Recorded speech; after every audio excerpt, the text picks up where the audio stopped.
noneho mani wa unarebe hari amakipe menshi yagiye irusha na possession buriya ariko mani ikayatsinda noneho mani yo kuko ikinaje direct wibuke nko kuri Man City wibuke nko kuri Arsenal uwo kayataka cyane ahubwo ikazajya gukina ama counter yego cyama counter attack noneho yawe ni kipe yifite red card yo noneho yagiye inyuma inafite abakinnyi bafite defense nziza noneho ariho bayikina ama counter icyo rero yagombaga kwempoza nacyo cyayinaniye nuko gupasianta ikuba ku mukino urimo gutuza ikazajya debloka situation aribyo byabananiye completely igice cya kabiri cyose birangira usabonye uburyo arangiza wenda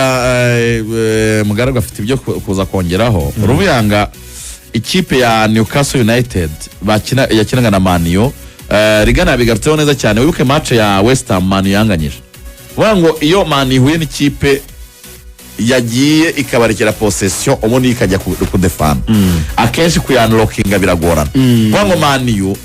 isigaye irirayinga kukurekera umupira ahubwo we adversaire uko amakipe menshi burya aba yirushe possession uko nayo niko ira mikino yatsinze ariko yatsinda noneho yo ikizera ko ifite abakinnyi beza bane bazi gukina umupira ku kirenge ifite Brian Mbeumo ifite umuntu bita Bruno Fernandes ifite Matheus Cunha ikagira na Amad Diallo ruvango bose ni departement offensive ya Man U ariko y'abakinnyi bazi gukina umupira ku kirenge ruvango ikintu cyabaga urumva Rugaju nuvango ahandi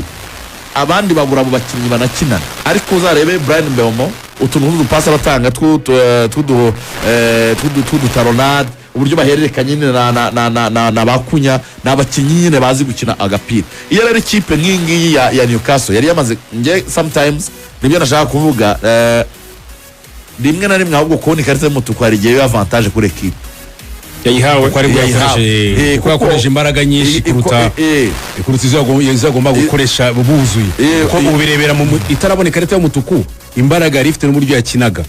ubu none imaze kubona ikarita y'umutuku agiye yahinda uburyo bw'imikino no ikipe ikoresha imbaraga nyinshi anahindura n'uburyo bw'imikino kuko game approach afite mbere nawe yatangiye akina ibintu byo kubaka no guhanahana abonye ikarita y'umutuku avuga reka none mpindure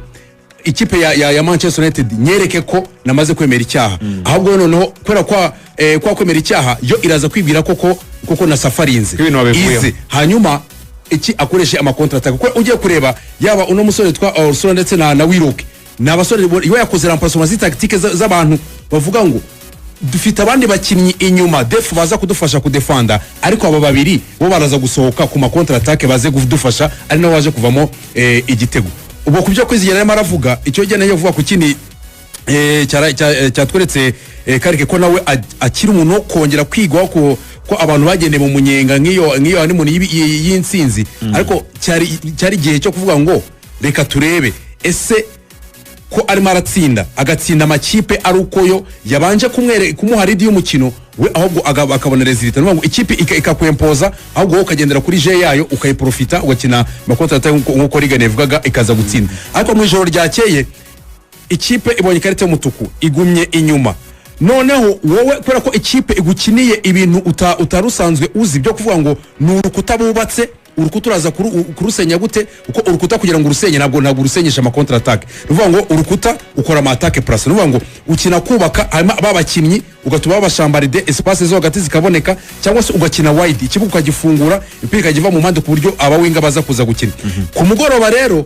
urebe ahantu nyine bikwerekera umutoza ko aba akifite byinshi byo kuza kwiga ureba remplacement yakoze ese remplacement yakoze nizifasha ikipe koko kuza gukora ubwo buryo bwo kubaka no gutuma rwa rukuta rw'ikipe ya Newcastle ruza gusenyuka hanyuma rigane yavuze neza niba ufite Bruno Fernandes ufite iyo karita kuvuga ngo we ku giti cye ahantu hose ushobora kumuhereza free round pitch akazenguruka akaba yakwanirockinga iyo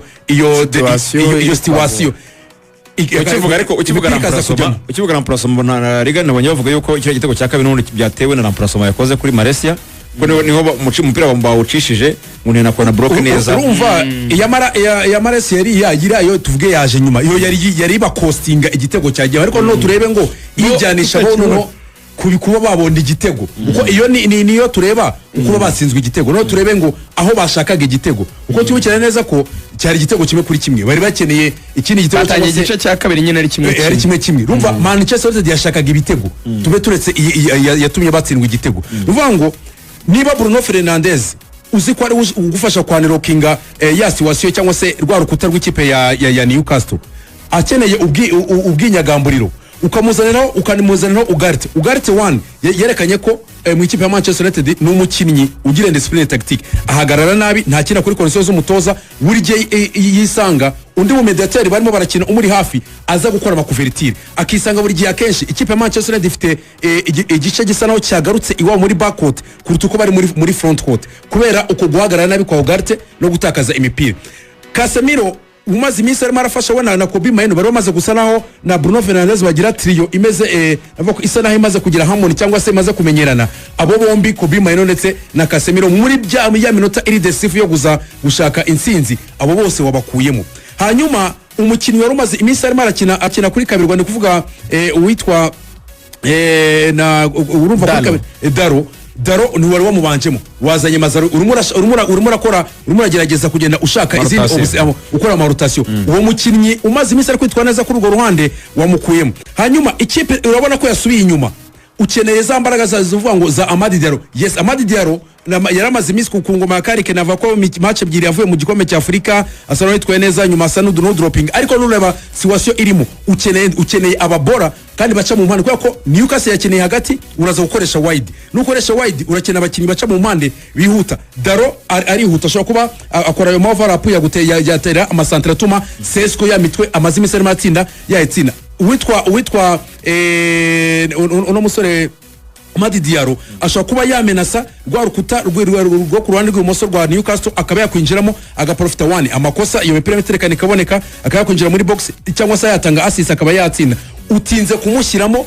umuzanye already igihe umuzaniye aho Bruno Fernandes yakabaye agaburira iyo mipira kunya ndetse na Amadi Diallo baza kumenasa defense hanyuma attack ikaza kubona ubwinyagamburiro. Bruno Fernandes umushyizeho umutwaro kwa wazanyemo Ugarte Kobe Mainoo ndetse na Casemiro bakaba yamuhere bamusupportinga agakina ari imbere none akabona ubwinyagamburiro bwo gutwara ibashaka byose wamaze kubakoramo. Ahubwo Bruno Fernandes wamikoresha umutwaro uko urebe area ya Bruno Fernandes yakiraga mu mupira nuvuga ngo Bruno Fernandes yagiye away ya Sino Third nuvuga ngo hafi rugo rw'amene rw'ikipe ya Newcastle niwe yakiniraga kandi nuvuga ngo niba Bruno Fernandes yagiye gukinira kure kugira ngo imipira igere imbere birasaba ko aza guterura nutajya gukina ama air ball ku ikipe ya Newcastle yiri gukinira inyuma ifite abasore nk'aba Dani bare bushyiremo abasore ba Joelinton bose nabo bari bakiriwe barimo bagaruka nusaba ko ujya muri air ball mu mpira mu kirere uretse Sesko wenyine wabasha gukina iyo mipira abandi bakinnyi bose barisanga Newcastle ibabana iya mbere ku mipira. So navuga ko ku buryo bwa remplacement nabwo byerekanye ko uwitwa Michael Carrick aracyari umutoza ugifite ibi nibyo kuza kwiga ndetse no kuza kureba koko niba nyuma y'ibyara bimubayeho nimugoroba yagaruka ari strong cyangwa se yarigiye ku makosa yakoze akaba yakosora nibyo bizerekana ko ari umutoza koko mwiza wo gutangira gutekerezaho ko yaba umutoza wakomeza gutoza ikipe ya Manchester United. Turabijyanirana n'ubundi turacyari Manchester United ariko tubijyanirana ndetse no ndifuza ko mukanya tuzoganira kuri title race ariko turacyari muri Big 4 uratubira ibyo Mike Carrick yavuze ariko no tuze kujya no mu yandi ma equipe ahanganiye imyanya na Manchester United kuko yarayahuye no gusoza gusa kugira ngo uduhindi match kuzuza mugaragwa icyo yarashorejeho umutozo wa Man ubwe yivugiye ngo turababaye ariko ibi bibaye rino joro dukwiye kwicara tukibaza ngo ese nayahe masomo tubikuyemo ese ubundi ni gute twageza aha hantu aho dukina n'ikipe ifite karita y'umutuku ntitubone igitego. So aravuga ati bibaye bwa kabiri kuko bwa Ruben Amorim Everton nabwo yatsinze Man arabakinnye yego aravuga ati rero ati tugiye gufata iki gihe tugiye mu karuhuko yave on the upcoming break kuko no weekend Man ntizakina abandi barakina FA Cup ati tugiye kwishakamo ubwiza buturimo we've got to make the best out of it tugira icyo tubikuramo cyiza none turebe ikintu tuzabibyazamo umusaruro mu mikino kwigira mu makosa nge navuga ko nuko abantu bashobora kubibona nk'aho ari ikintu kibi cyane ariko ntabwo byaciye nk'amabere kuri Man ni ibintu mu by'ukuri bikiri gerable ngiye kuvuga n'ibintu bagira ngo ni iby'ubufana ariko Man ahubwo ngewe navuga ko yari bikeneye kwitsindwa ariko uretse no gutsindwa Man ntabwo yatsinzwe n'ikipe yakana ntabwo yatsinzwe n'ikipe yoroshye uwagutsinda wese buriya hari ikintu abatoza sirito nka gutya kwa Karike uba ukeneye. Simvuga ko gutsindwa ari byiza, ubundi abafana bo babaho muri emotion, yakwifuje ko ikipe itsinda match 38 za shampiyona bagatwara igikombe amanota yose barayabonye, ariko ntabwo byoroha kwimenya none no kuzaapproaching isoko neza utabona intege nkeya ufite, kuko gutsinda biguha uruhande rumwe rw'ukuri. Bavuga ngo ndakomeye. Ese siko kuri. Ntabwo umenya ko febre yawe. Sezitaha ntabwo uzakina shampiyona gusa, bari gukina shampiyona n'Ubwongereza gusa. Kuko yasanze ibindi bikombe umuvandimwe bimwe atarabyitabiriye, ibindi byose yarabivuye. Ruben Amorim naramukunze cyane. Ibindi byose yabivuyemo karindwi. Uyu mwaka rero kimwe mu bintu bya mbere akwiye gutangira kubona ni ukwibaza bene ibyo bibazo umugaragu yavugaga. Ese mu gihe Bruno atareponda neza igisubizo cyaba nde? Ukeneye kugerageza ugarite kugira ngo akwereke atoya ngewe ntabwo nta bintu nzaguha. Ukeneye gutekereza ngo ese mbe muko akina Amadi Diarra uko akina, ese iyo haje situation ibagoye isaba wenda babakinnyi bashobora gukora ibyo twavugaga byo gukina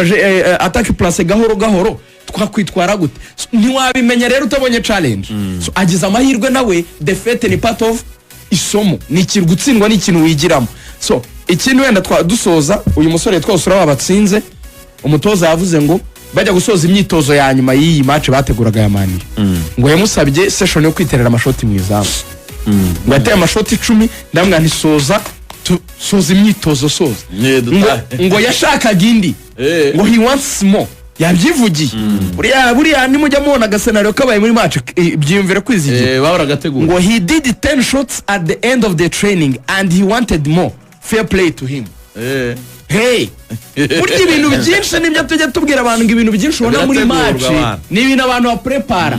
Umwana aravuga ati sigaranye n'umudefenseur umwe cyangwa babiri nabigenzane, akagenda cenga dribble kuri aba Dan Ban akazajya yikavinga. Iyo situation rero irigarura mu mukino, agera amahirwe abona barayimuhaye, Tyro Mareshanga kumufungira uruhande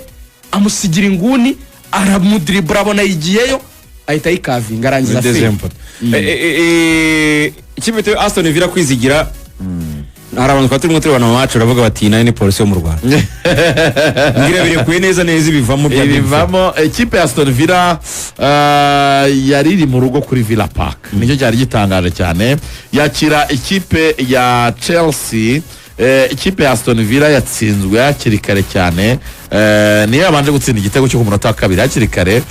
ariko itsindwa na Chelsea ibitego 4-1.